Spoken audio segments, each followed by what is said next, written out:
Hello, boys. This is White Pill Media, and welcome back to the channel. This isn't Spain, you know. This is England. It has been a while since I've had just like a simple movie review, a video that's not like an hour long. So, this is going to be a shorter video, hopefully around 10 minutes or so. I don't want to really drag it out, but I have a great recommendation for a movie. It is called A Man for All Seasons.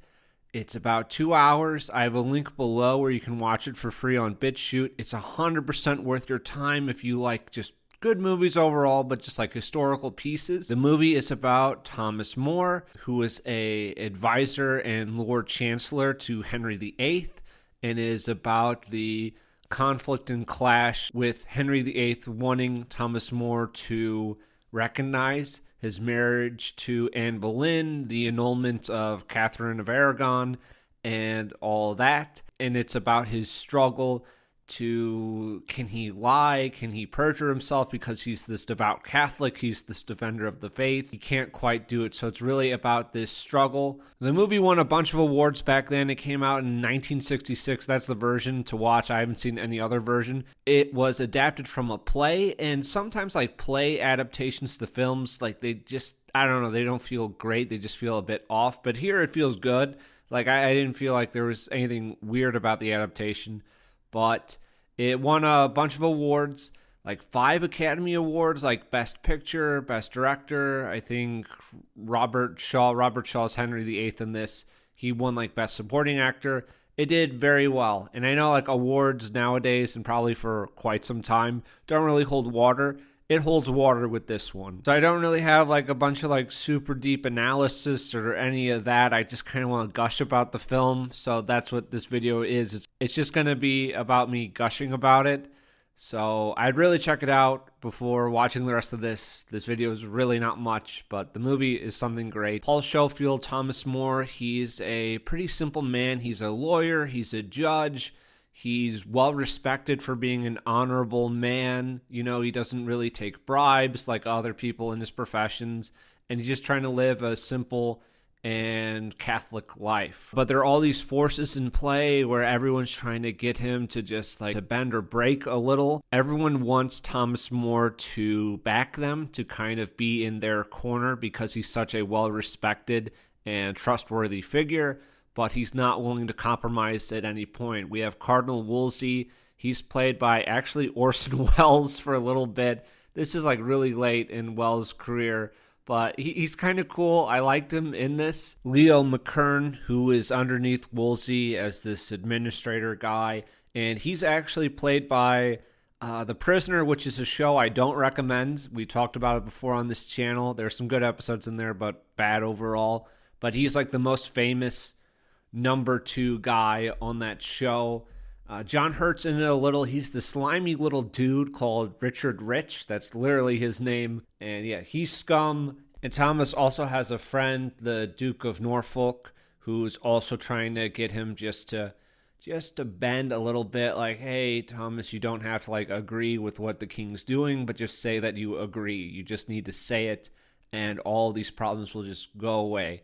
He's not willing to do it. But Thomas isn't allowed just to live this simple kind of country lawyer life with his wife, with his daughter Margaret. Instead, Henry VIII decides to bring Thomas in as like a more trusted advisor. He also makes him Lord Chancellor, which I guess this is equivalent to like kind of head of state or like Secretary of State. It's kind of a big deal. Like he's underneath the king, right? And I guess he's probably not as powerful as like some of the cardinals, but like he's a really big deal. Like, and this is a huge honor. Henry tries to favor him. He tries to honor him. He even stops by for a visit. And Robert Shaw, he's really good. Henry VIII, he's this loud, he's this boisterous, energetic man. He's very much your friend, and then just snap your fingers. He's like yelling and screaming because Thomas won't give in to what he wants. He won't accept his annulment. He's great. He's a great actor. And everyone's inside. There's a feast laid out, but no one's eating. They're all just listening to Henry VIII just lose it out in the garden. It's wonderful. And meanwhile, you know, we have Cromwell and Richard Rich, these little worms, and they've grown in power and administrative capacity during this time. and they're just worming their way in. And he ends up resigning his office because he can't be party to what's happening. And there are all these like oaths that people now have to take. And Thomas More, he's not the only one that refused to like give an oath. There are like some other people that also refused. He didn't speak out publicly about his refusal. He didn't like publicly acknowledge or say that the Queen Anne Boleyn was not the queen, or that Queen Catherine was no longer queen. You know, the divorce was legal. He wouldn't publicly speak about it, but he would just be silent about it. So his silence really says everything, but he's not like legally in trouble. I did a little research on Thomas More because like a while ago I had watched this show. It was a few years back called The Tudors, and it wasn't great. It's kind of a, here's your modern historical show. It's really more about like sex and all this other shit. And Thomas More, he was in that. I remember him, but they had him like torture and like burn Protestants at the stake. So I wanted to do a little research before making this video. Apparently, that's all bullshit. Thomas More, he never like tortured anyone or anything. He had some capacity where like he would try heretics or like Protestants, you know, which was part of like his legal duties, but there's no evidence that he actually like tortured anyone. And this is like something that Protestants made up long after his death. So Tudor's not a good show, just kind of like how Rome's HBO isn't a good show, like compared to something like I, Claudius, which is phenomenal. But anyway, Thomas More, good guy, didn't torture people. He's just a good Catholic man. And he's just honorable, and he stands by his beliefs. Even though his life is on the line, he refuses to capitulate. But it all culminates in him being imprisoned in the Tower of London. We have some great clips. YouTube sometimes flags clips, so hopefully these go through. But we have his family, his wife, his daughter Margaret, her husband. They come to visit him in the tower and to just beseech him to just give in, tell the king what he needs to hear, and let that be that, and come home with us. But he can't do it. He can't give in. There's this great line about when you take an oath, you hold yourself in your hands, and then by breaking that oath, you open your hands and you lose yourself forever. It's excellent. When a man takes an oath, he's holding his own self in his own hands, like water. And if he opens his fingers then, he needn't hope to find himself again. Some men aren't capable of this, but I'd be loath to think your father one of them. We have this great line also with the jailer. He's just an average man trying to do his job. He doesn't want any trouble. Wonderful, beautiful. You must understand my position, sir. I'm a plain, simple man. I just want to keep out of trouble. Thomas has like no friends. He's been abandoned by everyone except for this Duke. But the Duke is just very limited in what he can do against like Cromwell, against Richard Rich, against everything. So Thomas also just asks him to abandon him as well. And then we have this really great trial scene. I just love like the sets, right? Just like the sets. There's no CGI. All these are real people sitting in the stands watching this trial. Thomas gets in some really good like barbs against Leo McKern. Leo has some good lines about silence. Ultimately, though, it is not enough. The jury doesn't even need a break to go deliberate. They just say that he's guilty, and he is sentenced to death, and he is later executed. Thomas has a good little speech just before he's killed, and Thomas forgives the headman or the executor. That doesn't sound right. Whatever the word is. He forgives this man for just performing his duty. Like the jailer, like Thomas, they all kind of have to do their duties. And the man asks for his forgiveness. Thomas gives it. And then, camera pans up. You hear the axe. And that's the film. It's just a 2-hour film. It's based on a play, so it's not like huge action scenes. It's these nice, focused, just character-driven scenes. It's a lot of dialogue, and it's good dialogue. And yeah, I liked it a lot. It's a great historical piece. I've actually heard that there's a series of books about Cromwell, the Leo McKern guy, who's kind of this wormy little statesman who actually gets later executed by Henry VIII. But there are some books that like portray him as like kind of a good guy, or they like make an argument for that case that he wasn't like that evil or kind of wicked.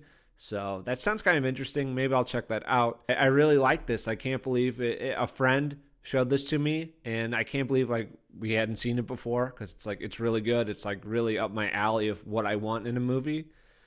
Just with like a good historical drama.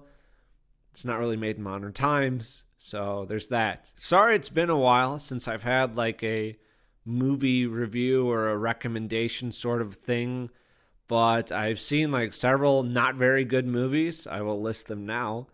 Midnight Clear, this is about Ethan Hawke. It's a World War II movie. It's like near the end of the war. German soldiers are trying to surrender to them, and it's super convoluted and just kind of dumb, and it's not a very good movie. Equilibrium, this has Christian Bale. It's the sci-fi dystopian thing. It's very much a Matrix ripoff. This is also a really bad movie, but Sean Bean is in it for a minute.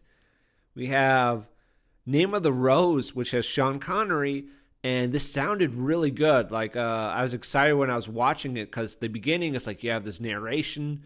You are in northern Italy in the early 1300s at a monastery, and there's some deaths going on in the monastery, and you're like, what the hell is going on? This looks fantastic. The movie is also incredibly convoluted, and I am not religious, but the movie was such like an anti-Catholic piece of shit film that I've ever seen, where it's like, maybe I'm like an atheist, and I'm like, holy shit, what the hell? What is this crap? Not a good movie. Like, even if you really hate the Catholic Church or whatever, it's still not a very good movie. A Field of England, this is like a black and white film where it's about Oliver Cromwell, and it's about like the first Civil War where he's in, where it's like Cromwell and those guys versus the monarchy, and it's set just like in this field in England, and there's some occult English stuff going on, but it kind of has this problem that some indie films do, where it's like you have something supernatural or occult going on, but they make everything so vague that you don't like have a firm grasp of like what's possible, what can occur. So it really suffered for that, and it just was not very good. And Stalingrad, 1993, I watched this yesterday. There are some like great visuals. It's about some German stormtroopers going to Stalingrad, and it's just like the sets. It's like it's the Soviet factory hellscape where it looks beautiful and awesome. You got German guys running around with flamethrowers, like in these metal underbellies of these factories and in the sewers, and that all looks amazing. But it's a very nihilistic, just depressing anti-war movie. I would say, even though it's like a German film, quote unquote, it's very much like anti-German, and it just wasn't very good.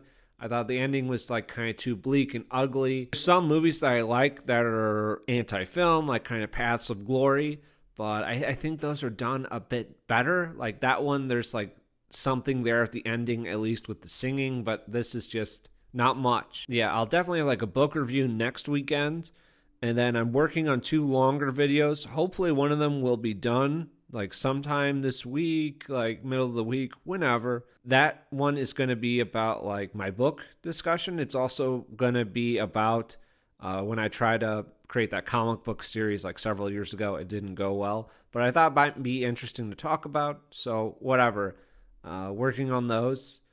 And that's it. Thanks for watching. White Pill Media out.